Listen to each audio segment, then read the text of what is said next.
Oh, no, thank you guys for being here. It's just, oh, what a game. First, I have to give glory to God. It's not about us and praising us or what we do. It's all glory to God, and I'm just thankful for finding a way to win this game, especially coming in with a heavy heart.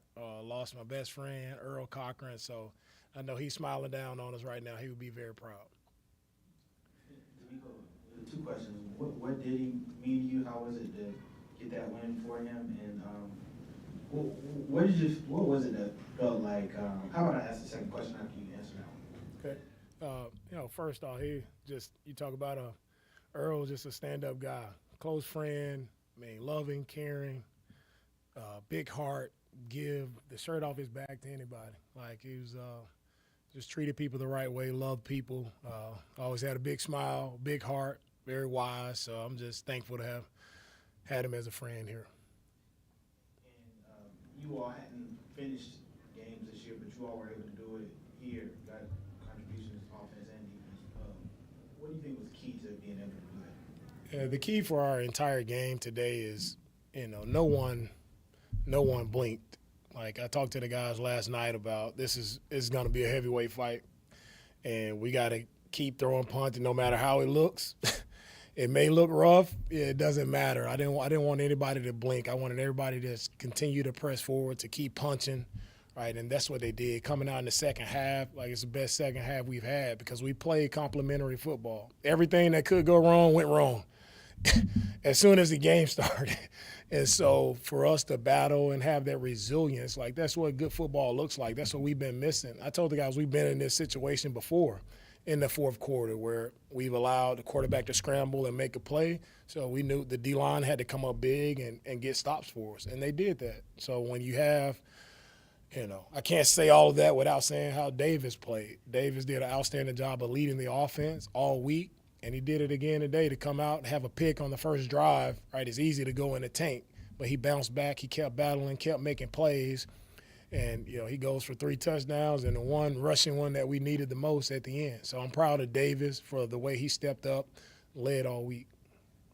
You've been a part of two of the biggest comebacks in franchise history. Obviously, the one against the Chargers, and obviously today. Just going to today, this was the second, I think, tied for the most, the biggest comeback this season among all NFL teams. What are you feeling having been able to be a part of that? Oh man, my heart is full. I'm so proud of our guys, man, because it's something we've been trying to find, right? It's that belief, that resilience that you need, and I'm just so proud of our guys and not just the player. I'm proud of the coaches and players. Like I was just asking them all week, just to make sure we're all in this thing together. No matter how the game looks, everybody just stick together, continue to bring positive energy, right? And we finish with the knockout punch there at the end that we needed. Coach, you mentioned the fact about being proud of these guys, but it's one game, but one game can be pivotal in the season. Do you have to get to the end and finally realize what this game might have meant to this team, or just take it for what it's worth today?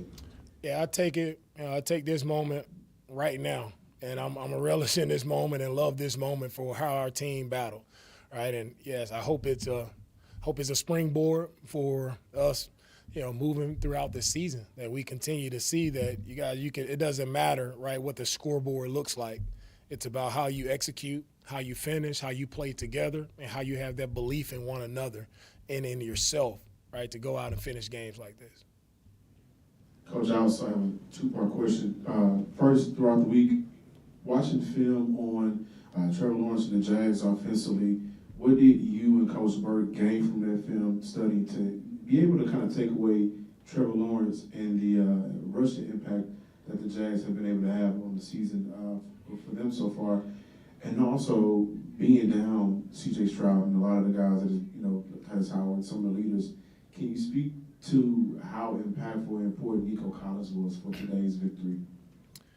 Yeah, from the film study, what we saw is main thing, we needed to stop the run. We knew they were going to be committed to stopping to rushing the football, so we did have to do a good job of stopping it. We didn't do our best. Like we could have done much better, but we did enough. Right, and we wanted to be in a position and make them have to throw the football to allow our D-line have to get after the quarterback. And that's what they did. They finished with 5 sacks. They did an outstanding job.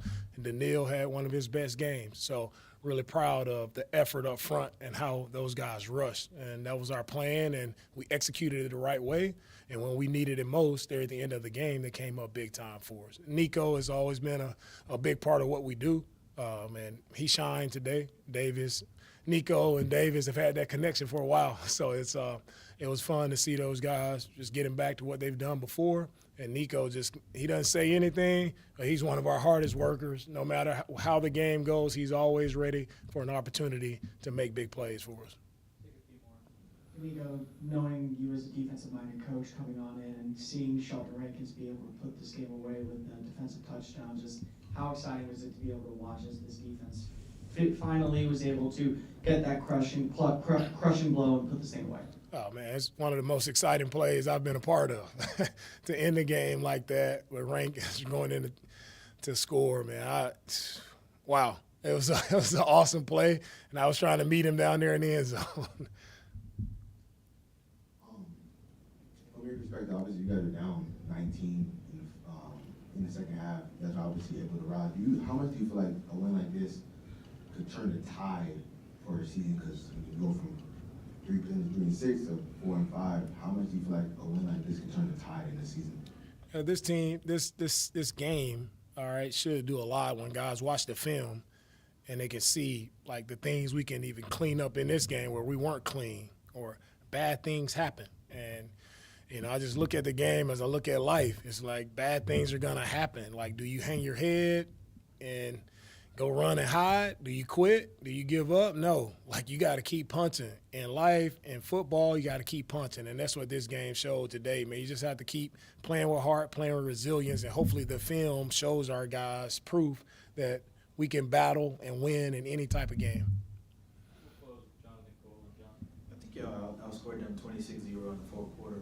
But at what point did you feel the tide really changing for you all? Did you feel like you all were going to – you always have a chance, but you all were going to make this comeback? I felt like we were actually moving the ball really well, and like all day offensively. Felt like we moved it well. Third downs, we were staying on the field, an area emphasis that we needed to improve, and also in the red zone, like just seeing some of the plays. Davis made critical third down there, backed up, nice throw and catch to Dalton there towards our sideline. I think seeing the touchdown to Higg. Right, it was play after play that we ran. The way we ran the football, I thought Woody did a really nice job running the ball. Thought we created some displacement up front with our offensive line. Just a collective effort by everybody doing what they're supposed to do. We talk about executing all the time. When it doesn't go right, we don't execute, but that's what it looks like when we just execute the fundamentals.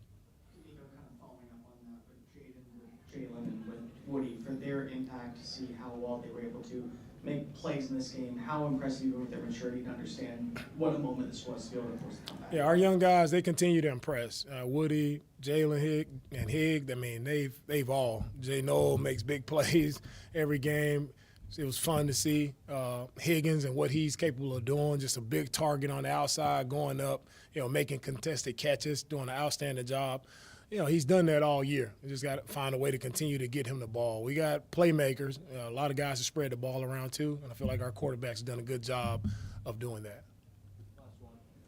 Coach, you mentioned some of the 2025 draft class players. A lot of guys had some great individual performances today. Can you talk about the rookie left tackle, Ariante Ursary? Some of the things that you guys are just seeing from him and how he continues to be an ascending player for that offensive line. I can't say enough about Tay. He's playing the toughest position in football, like left tackle. You're on that island a lot, and to be a rookie in that spot, I mean, from the first week till now, like he's gotten better each week. He's getting better, right? And he's doing a great job of, not losing focus. He's just locked in, doing his job the right way, and he has that desire. It means a lot to him to protect the quarterback, and he's doing a great job of it. All right, thank you, guys.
today's game, and also being in this situation before for Houston, having to win big games.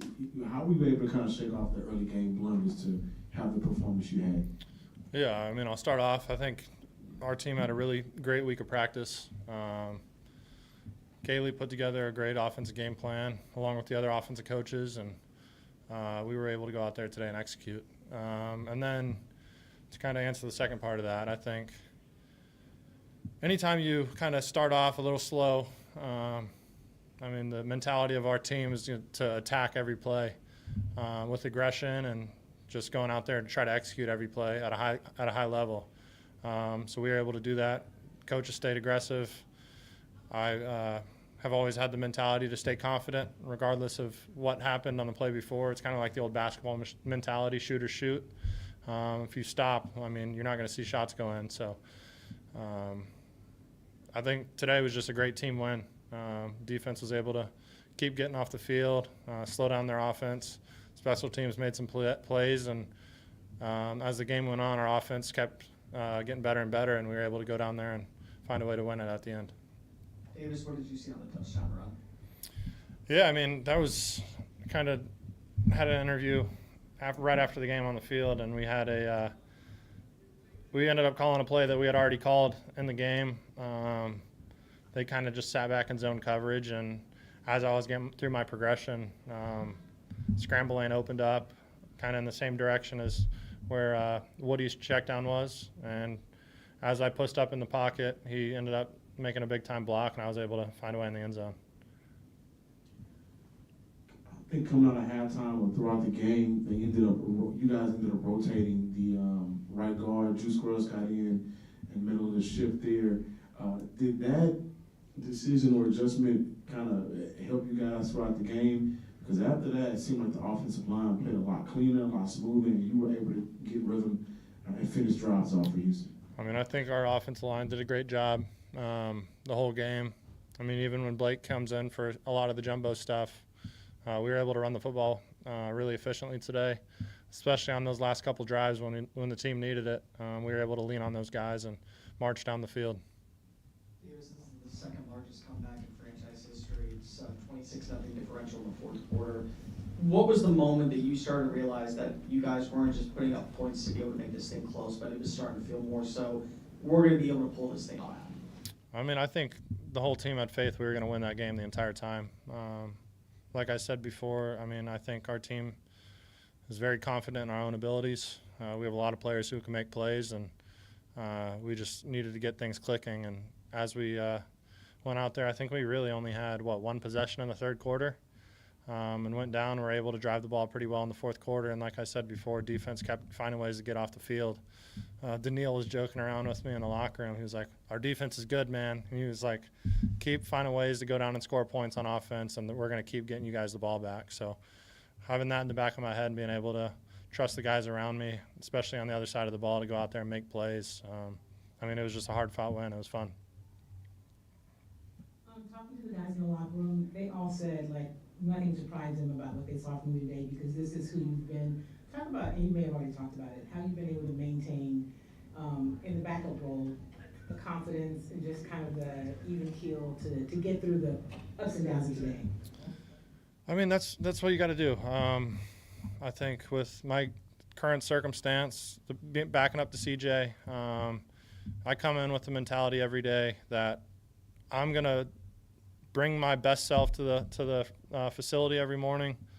I'm going to push everyone around me to become the best football player they can be, and I'm going to push myself to become the best football player I can be. I mean, I've had that mentality, kind of cool, calm, and collected at all times. I'm here to work and do my job, and it was fun. I mean, the guys had faith in me that I could go out there and get the job done. But I mean, we've done that every single day when we come to work, continuing to just execute the little things and go out there and find a way to get a win. It was fun.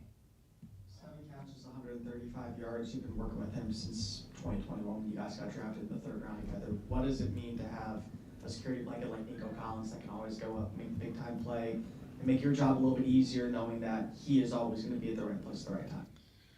I mean, it's a lot of fun. Nico's a playmaker. I think he's pretty much a mismatch against everyone they put on the other side. I think a lot of defensives starting to get him into a lot of cloud coverage, double coverage over top of him, and they find ways to take him out of the game. But anytime they don't, we're looking to find a way to get him the ball. And I mean, he's grown a lot since 2021 when we were rookies. And I mean, I just wish the best for him and continue to light up the league. Speaking of rookies, can you just talk about the kind of production you're getting from some of the rookies, especially on offense? Guys that continue to step up, like a Lee Marks or Jaden or Jalen? Yeah, I mean, we have a lot of young guys. Ariante, left tackle. I mean, he's played extremely well this whole year, and he keeps getting better every week. I think a lot of our young guys have a great mentality where they're coming to work every week, and they all ask a ton of questions and want to know more about the game of football at the highest level to continue push themselves to get better. But, I mean, yeah, Tay's done a great job. Jalen, Jaden, Woody, I mean, we have a lot of guys contributing who, when a young guy comes in, you never want it to seem like there's a young guy in the football game. They're out here making plays. They know exactly what their job is on every play, and I mean, it's fun having them out there in the huddle because they bring some juice. Cool. Thanks.